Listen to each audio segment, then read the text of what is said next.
Graça e paz, amados, da parte do nosso Senhor e Salvador Jesus Cristo. Estamos iniciando agora uma nova série de estudos, ainda dentro da pandemia decretada pela OMS em virtude da nova doença, a Covid-19, causada pelo novo coronavírus. Hoje estaremos iniciando uma série de estudos, serão 12 estudos, se assim nos permite Deus, na carta do apóstolo Paulo aos Filipenses, a carta da alegria. E é óbvio que o tema não poderia ser outro, Cristo, a alegria da igreja.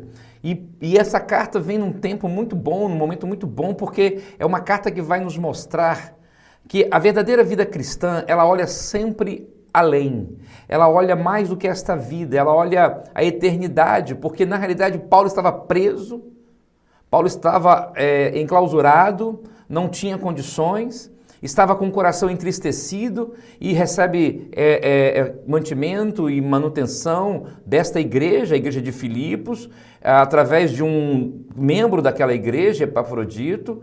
E Paulo então mostra que para ele Cristo é o principal motivo do seu viver e a sua grande alegria. Então nós vamos estar estudando essa carta e eu espero que você possa crescer junto comigo nesse estudo.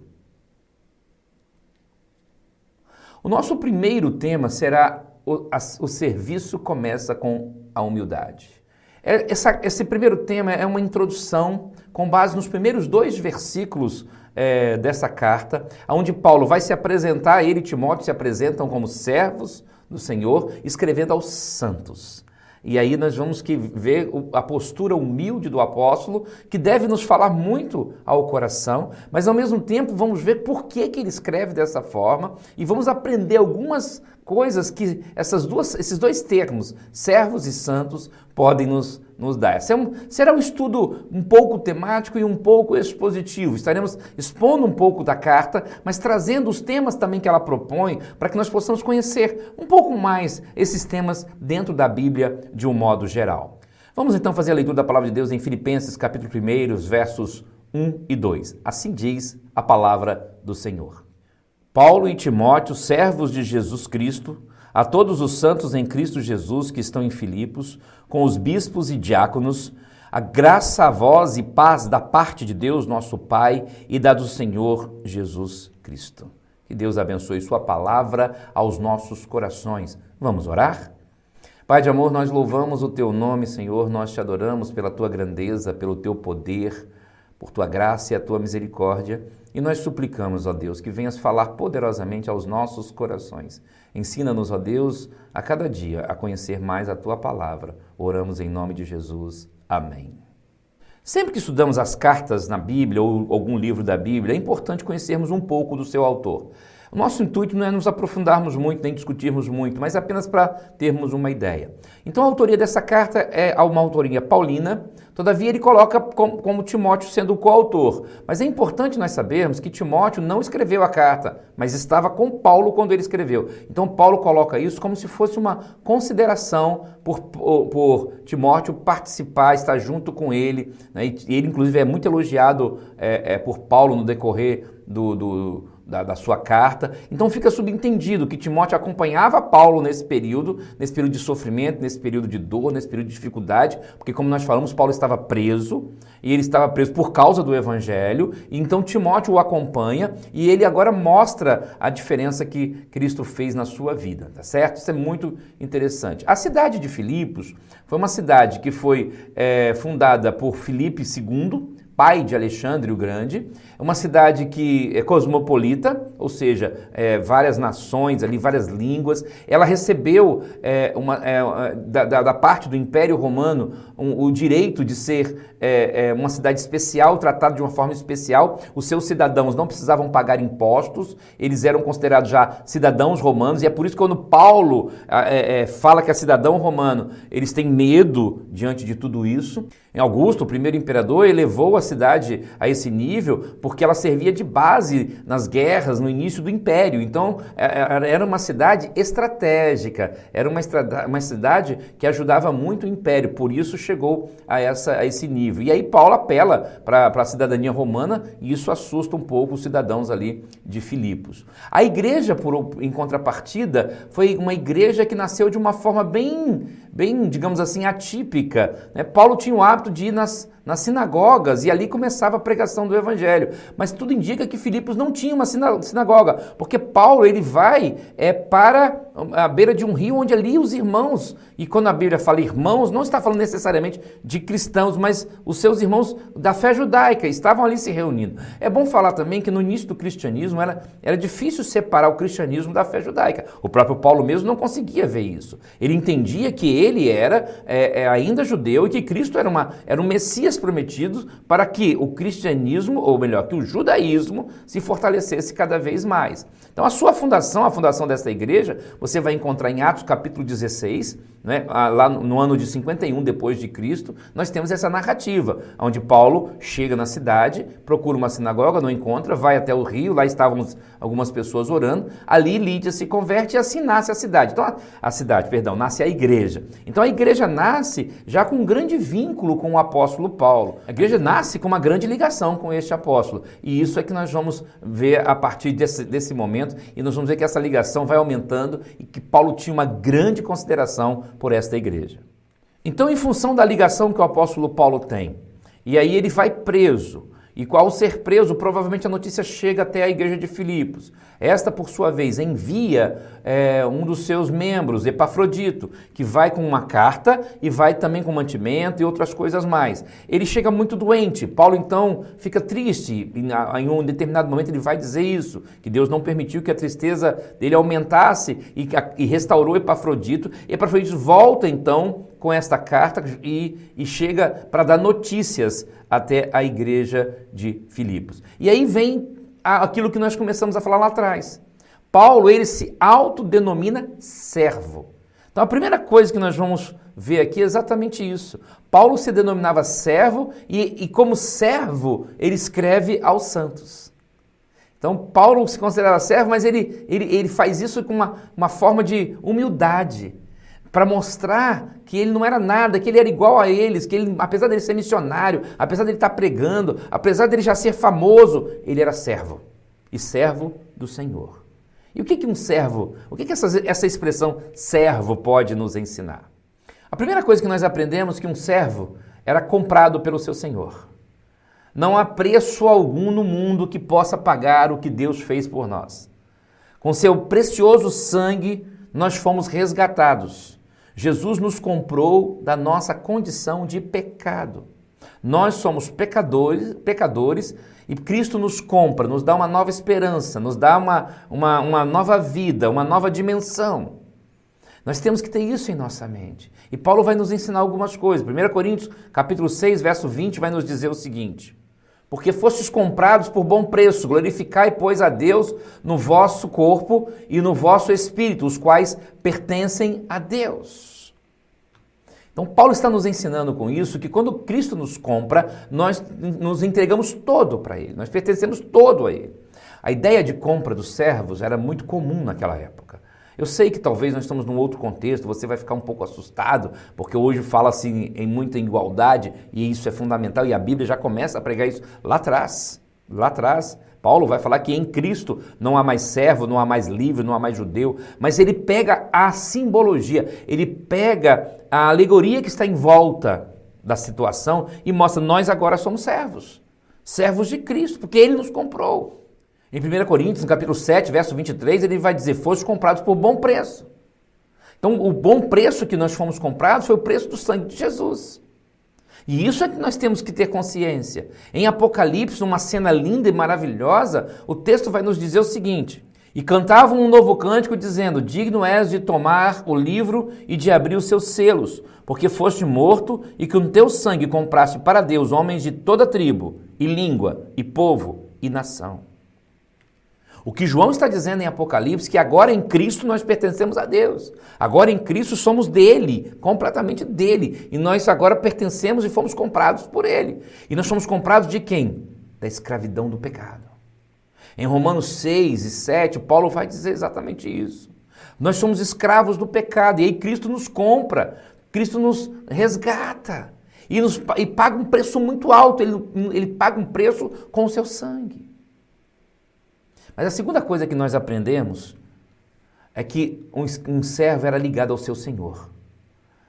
Além de não ter preço algum, o servo era ligado. Havia uma ligação muito íntima. Em Romanos capítulo 6, verso 22, nós vamos encontrar o seguinte: mas agora, libertados do pecado e feitos servos de Deus, tendes o vosso fruto para a santificação e, por fim, a vida eterna. Repare que Paulo está dizendo nesse texto que o principal motivo que fez com que Cristo nos comprasse era para nos dar a vida eterna, é para nos dar a vida eterna. Por isso nós somos ligados a Ele, nós ficamos ligados definitivamente a Ele, porque agora por toda a vida, por toda a eternidade estaremos com Ele e não temos como escapar disso, louvado seja Deus. Mas não para por aí. A terceira coisa que acontece é que os servos conheciam os desígnios do Senhor. Era muito comum naquela época que um servo acompanhasse tudo, até, às vezes até a intimidade. E muitos foram os casos de servos tornarem-se confidentes de seus senhores ao longo da história. E passaram assim, alguns até a serem amigos. E nós, como servos de Deus, agora também somos amigos dele. Deus falou exatamente isso sobre Moisés. Moisés passou a ser amigo dele. Olha o que diz Números capítulo 12, versos 7 e 8. Não é assim com o meu servo Moisés, que é fiel em toda a minha casa. Boca a boca falo com ele e de vista, e não por figuras, pois ele vê a semelhança do Senhor. Por que, pois, não tivesse temor de falar contra o meu servo, contra Moisés? Então Deus está falando aqui que Moisés era íntimo dele, que Moisés era chegado a ele, que Moisés estava próximo a ele. Além de estar ligado, se tornava um confidente, Deus podia falar com ele. Deus confiava em Moisés. A quarta coisa que nós aprendemos é que os servos muitas vezes eram enviados pelo Senhor, pelo seu Senhor. A eles eram confiadas as mensagens de seu Senhor. Hoje Deus confia a nós a sua mensagem. E como enviados dele aqui neste mundo, devemos procurar executar a obra que ele mesmo determinou. A obra que foi proposta por ele a nós. Hoje nós somos enviados. Veja o que diz a palavra de Deus. Jeremias 25:4 nos diz: também vos enviou o Senhor todos os seus servos, os profetas, madrugando e enviando-os, mas vós não escutastes, nem inclinastes os ouvidos para ouvir. Então, o texto está dizendo que os profetas eram enviados de Deus. E hoje nós somos enviados de Deus. Hoje nós somos enviados por Ele para executarmos aquilo que Ele determina em Sua palavra. E devemos ter isso em nossa mente. E por fim, os servos eram protegidos pelo seu Senhor. Na antiguidade, os servos eram tidos como integrantes da família. Assim, seus senhores procuravam protegê-los de todas as maneiras. Isto ocorre hoje também, conosco. Hoje Deus nos protege. Nenhum mal nos sucederá, nem praga alguma entrará na nossa tenda, diz a palavra de Deus. Essa proteção é contínua do Senhor sobre nós. É claro que isso não significa que não vamos ter problema.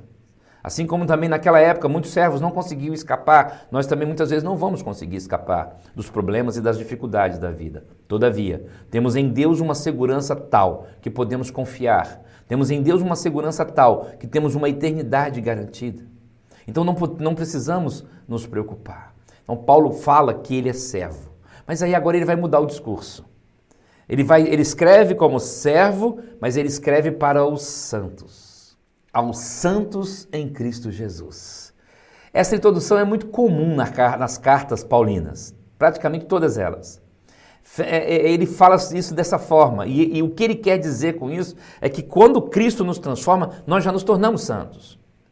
É comum você pensar que santo é aquele pessoa perfeita, que santo é aquele que faz milagre, mas santo é aquela pessoa que na realidade foi comprada pelo sangue de Jesus. E aí, Russell Champlin vai nos dizer que como santos somos membros de uma comunidade local, somos membros de uma comunidade espiritual e somos como pessoas individualmente santas. Então, quando Paulo afirma que os filipenses eram todos santos em Cristo, podemos destacar mais alguns detalhes muito importantes sobre isso. E eu quero tentar mostrar exatamente esses detalhes do significado dessa palavra santos. A primeira coisa que eu quero falar é que de Cristo procede a nossa santificação, a nossa santidade. Podemos fazer muitos esforços para conseguirmos nossa santificação. Todavia, somente se vier de Cristo é que ela terá valor. Nada pode vir de nós. Nossas obras são feituras de Deus para andarmos nela, diz Paulo, o mesmo Paulo em Efésios capítulo 2, verso de número 10. Assim como nossa santificação procede de Deus, nós não temos como fazer de outra forma. O processo de santificação nós participamos. O dia a dia da nossa santificação nós participamos. Mas pertence a Deus a nossa obra santificadora. A obra santificadora que vem através de Cristo. A obra santificadora que vem através do sacrifício de Jesus. Se não, vejamos o que o mesmo Paulo diz em 1 Coríntios, capítulo 1, verso de número 30. Mas vós sois dele em Jesus Cristo, o qual para nós foi feito por Deus sabedoria e justiça e santificação e redenção. Paulo está dizendo aqui que Cristo, Ele através da obra dele é que nos santifica. Ele através da obra dele é que nos dá uma santificação plena e genuína. Ele, somente Ele, nos faz alcançar essa plena santificação. A segunda coisa que nós aprendemos é que além da santificação vir de Deus, nele nós permanecemos santos. Em Cristo nós permanecemos santos. Uma coisa é ser santo, outra coisa é estar santo. Quando nos convertemos a Cristo, passamos a ser santos. E isso ninguém pode mais tirar de nós. Mas quando vivemos a vida cristã, entramos em estado de santidade, é o processo de santificação. E esse estado aí sim vai variar de acordo com a nossa proximidade com Cristo, com a nossa permanência dele. Então se Cristo está em nós verdadeiramente, obviamente a tendência nossa é nos santificarmos, mais ou menos, mas a tendência nossa é nos santificarmos. Então, além de nós sermos santificados com Ele, por Ele, nele permanecemos. Terceira coisa que nós aprendemos é que ser santo em Cristo é participar com Ele. A obra de Deus não é algo unilateral, como alguns tentam dizer. Apesar de sua soberania, Deus age através de uma vida que queira participar da sua obra. Por isso que a santificação é muito importante. Como exemplo, vamos citar o fato que os anjos é vedado o direito de pregar o evangelho. É coisa nossa, é dever nosso. E este fato é muito importante, porque Deus coloca em nós, então, o dever de participarmos de Cristo, ou em Cristo, de participar com Ele, da obra dEle. E é isso que nós temos que buscar fazer a cada dia. Em quarto lugar, ser santo em Cristo significa estar intimamente ligado a Ele. Aqui vemos algo que tem muito faltado a nós, intimidade com o nosso Mestre. Essa intimidade que gera em nós maior sensação de certeza, de salvação, de santificação, de santidade. Quanto mais busco ficar íntimo do Senhor, mais consigo mostrar a minha santidade. Então, quando Paulo chama os filipenses de santos, ele está dizendo que eles agora, além de terem sido comprados como servos, além de tudo isso, eles agora estão participando. E Deus está, através de Paulo, falando aos nossos corações isso. Ao colocar essas palavras distintas, Paulo não está fazendo diferença entre ele, servo, e os filipenses santos. Muito pelo contrário. Ele demonstra sua humildade profunda e, através dessa, podemos descobrir que algumas coisas comuns existem entre servos e santos. E é isso que nós vamos ver agora, semelhanças entre servos e santos. Quando olhamos para essas duas palavras, os santos e servos, ou servos e santos, parece que elas são totalmente antagônicas, são totalmente paradoxais, mas na realidade na Bíblia não são. Não são, e é isso que nós vamos ver agora. A primeira coisa que nós aprendemos é que ambos são separados do seu Senhor, ou para o seu Senhor. A vida cristã é realmente uma separação para o Senhor. Não podemos viver como se ainda estivéssemos no mundo ou como se pertencêssemos ao mundo, porque agora pertencemos ao Senhor, tanto santos como servos. Nós somos separados para Ele, nós somos separados para servi-lo, nós somos separados para testemunhar dEle. Então, quando Deus nos chama, Ele nos chama para ser santos e nos chama para sermos servos. Segunda coisa que nós aprendemos, vive em função da vontade de seu Mestre. Um dos sentidos da palavra grega para santo, hagios, era uma maneira de agradar uma divindade. Como santos e servos, devemos sempre estar prontos para fazer a vontade de nosso Mestre, de nosso Senhor. Não podemos continuar da mesma forma, pensando da mesma forma. A nossa visão tem que ser mudada, a nossa cosmovisão tem que ser mudada. Devemos levar nossa vida pela fé que nos transformou. O justo vive pela fé. Mais do que isso, devemos viver a vida de Cristo. Olha o que Paulo diz aos Gálatas. Já estou crucificado com Cristo e vivo, não mais eu, mas Cristo vive em mim. E a vida que agora vivo na carne, vivo-a na fé do Filho de Deus, o qual me amou e se entregou a si mesmo por mim. Paulo está nos dizendo aqui que ele vivia de tal forma, que ele vivia para agradar a Cristo, que tudo para ele era para agradar ao Senhor. E é isso que nós temos que ter em nossa mente. A nossa vida precisa ser para agradar o nosso Deus. Mas para isso é preciso uma outra coisa. É preciso reconhecer que somos dispenseiros. Tanto o servo como os santos reconhecem que são dispenseiros. Dispenseiro é aquele que cuida das coisas de alguém, ou seja, é um mordomo. Todo servo sabe que seu papel dentro da casa de seu senhor é ser dispenseiro das suas coisas. Os santos desenvolvem o mesmo sentido. Isso significa que ele trabalha para o desenvolvimento do reino e da obra de Deus do Deus que afirma seguir. Então, quando nós somos servos, há poucos anos atrás, alguns anos atrás, surgiu a ideia de voluntariado na igreja. Lamentavelmente, humanamente falando, realmente nós somos voluntários. À luz do mundo, nós somos voluntários. Mas se você realmente foi transformado por Cristo, se você realmente entendeu que foi comprado por Cristo, você não é mais um voluntário. Você é um servo dele. Um servo de Cristo. Você quer obedecer a Jesus. Você quer obedecer o chamado de Jesus. E o servo, tanto o servo como os santos, reconhecem isso. E não para por aí. A quarta coisa que eu aprendo é que todos os dois são eleitos pela graça. Essa é uma característica bem singular do servo de Deus e que também é do santo. De certa forma, os servos eram eleitos por causa de uma dívida ou como resultado de guerras. Eles poderiam morrer, eles poderiam ser mortos. Era muito comum naquela época pegar os despojos e matar toda a população. E alguns eram eleitos, alguns eram escolhidos para continuarem como servos. Quando Deus manda Jesus morrer por nós, Ele elege alguns através da morte de Cristo. Nós não temos esperança alguma, todo ser humano é fadado ao inferno, mas Cristo vem e nos resgata. Cristo vem nos dar uma esperança eterna. Nós agora temos uma nova esperança, uma nova vida. Nós somos eleitos como fruto do amor de Deus a nós. Há homens que não merecem, há mulheres que não merecem nada, mas Deus, na sua graça infinita, nos salva. Então, os servos eram escolhidos após uma batalha ou num mercado de servos, de escravos. E o santo, da mesma forma, é eleito pela graça, é eleito de forma misteriosa, é eleito sem participar de nada. É eleito sem ter parte alguma dessa salvação, porque só em Deus nós temos a verdadeira e eterna salvação. O que nós podemos aprender de tudo isso? Que tipo de servos temos sido do Senhor? Qual tem sido a nossa postura diante de Deus e de Cristo como comprados pelo sangue dele? Será que temos vivido de forma a mostrar para todos que somos servos e santos de Cristo Jesus? Temos sentido a proteção de Deus em nossa vida?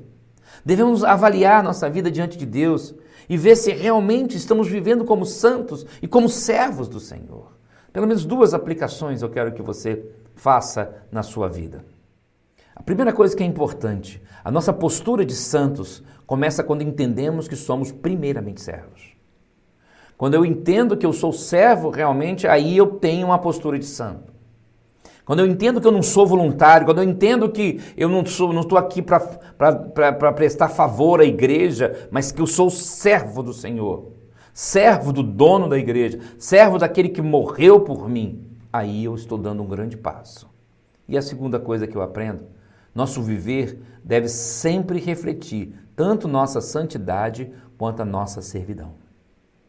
A forma que vivemos deve refletir tanto a nossa santidade como a nossa servidão.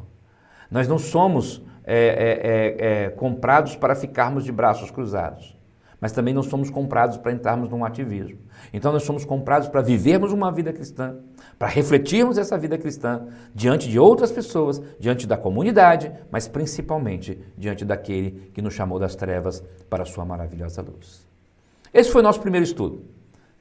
mais 11 temos pela frente. Eu espero que, quem sabe, a pandemia tenha acabado. Se ela tiver acabado, eu vou continuar, vou terminar esses estudos para que você, que não é membro da nossa igreja, que está nos acompanhando, possa continuar. No demais, que Deus nos abençoe, que Ele complete estas palavras em cada coração, que Deus possa dirigir a sua vida. Amém.